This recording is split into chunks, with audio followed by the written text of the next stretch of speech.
All right, let's get right into it. You've heard this story a million times, right? When the Federal Reserve raises interest rates, it's basically a money printing party for banks. Profits just have to go up. But is that what actually happens? In this explainer, we're going to pull back the curtain on that very idea. And hey, this isn't some quiet whisper. Headlines absolutely scream it from the rooftops. I mean, look at this quote. A $10 billion windfall from just a 1 percentage point hike. This is the exact idea that we are going to put under the microscope today. So the big question is, can it really be that simple? The Fed flips a switch and suddenly banks are just rolling in dough?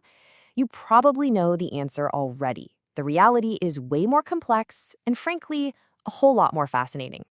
To really get what's going on, we gotta pop the hood and look at how a bank actually makes its money.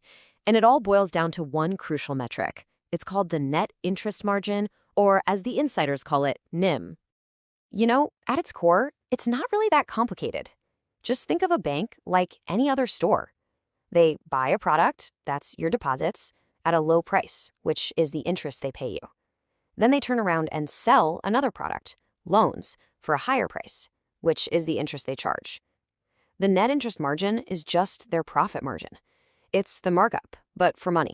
So yeah, you take the interest you earn from loans, subtract the interest you have to pay out on deposits, and boom, that's your core profit. The conventional wisdom says that when rates go up, that gap, that spread, just gets wider and wider. More profit. Sounds easy, right? Well, not so fast. And here's where things start to get messy. This is our first big wrench in the works, because behind that super simple math is this giant, never-ending juggling act of managing risk. And if they drop just one of those balls, oh boy, that whole easy profit idea can flip upside down in a heartbeat. There's a whole science to this. It's called asset liability management. And really what this means is that a bank's entire job is to not get steamrolled when interest rates move around. They're not just passively surfing the wave of rising rates, they are actively, desperately trying to make sure that wave doesn't come crashing down and crush them. And trust me, the risks are everywhere. Just look at this list. 5 completely different flavors of interest rate risk they're juggling all the time. Now, we're not going to get bogged down in all of them, don't worry. But we are going to focus on that first one, repricing risk. Because this one gets right to the heart of the whole problem. So what is repricing risk? Well, it's basically a timing problem. Think about it. A bank makes a 4-year car loan at a fixed 5% interest. Great, that's their income and it's locked in for 4 years. But to fund that loan, they're using money from, say, a 1-year CD. That's their cost. Now, what happens when rates go up next year? Well, they have to pay a higher rate on that CD to keep the depositors' money. So their costs just went up. But their income from that car loan? Still stuck at 5%. See the problem? Their profit margin gets totally squeezed. In this example, it gets squeezed so much they go from making a profit to actually losing money, all because interest rates went up. Okay, so that's complication number 1. Now for complication number 2, and this one involves, well, all of us. It's about customer behavior. Because it turns out, a bank's fate in a rising rate world depends almost entirely on what we, the depositors, decide to do with our money.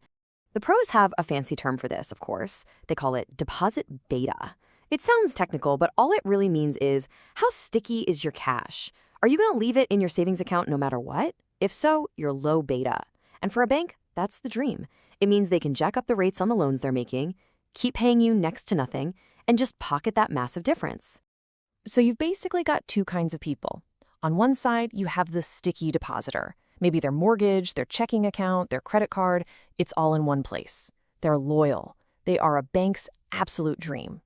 But then there's the sensitive depositor. And let's be real, in the age of online banking, this is becoming most of us. We can shop around for the best savings rate and move our money with just a few taps on our phone. And that makes our money a lot less sticky, which is a massive headache for the banks. And this isn't just theory, we've seen it play out. During those huge rate hikes from 2022 to 2023, the Fed jacked up rates by 5.25 percentage points. So did your savings account rate go up by that much? I'm guessing no, not even close. On average, banks only passed on about 2.59 points. That gives us a deposit beta of just under 50%. What that tells you is that banks managed to keep about half of that rate hike for themselves, but they also had to give away the other half, just to stop all of us from pulling our money out. Okay, so we've got 2 huge complications on the table, that internal risk management balancing act and the wild card of customer behavior. So, what does the actual history tell us?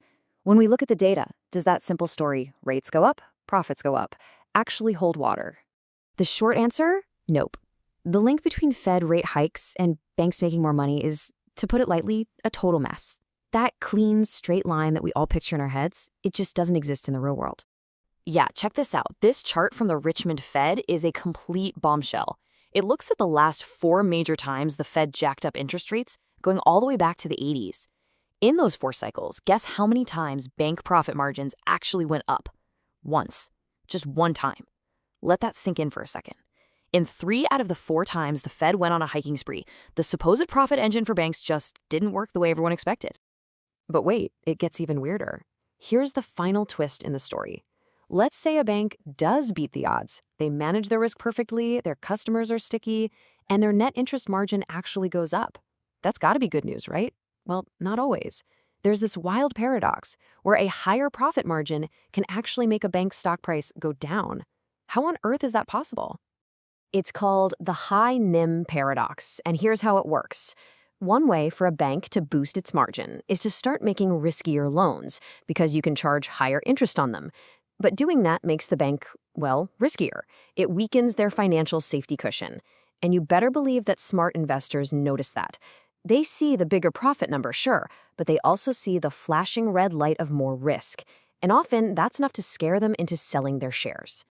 So, let's pull all of this together. We've thrown a lot at you. So what's the real bottom line here? When it comes to banks and interest rates, what's the big takeaway?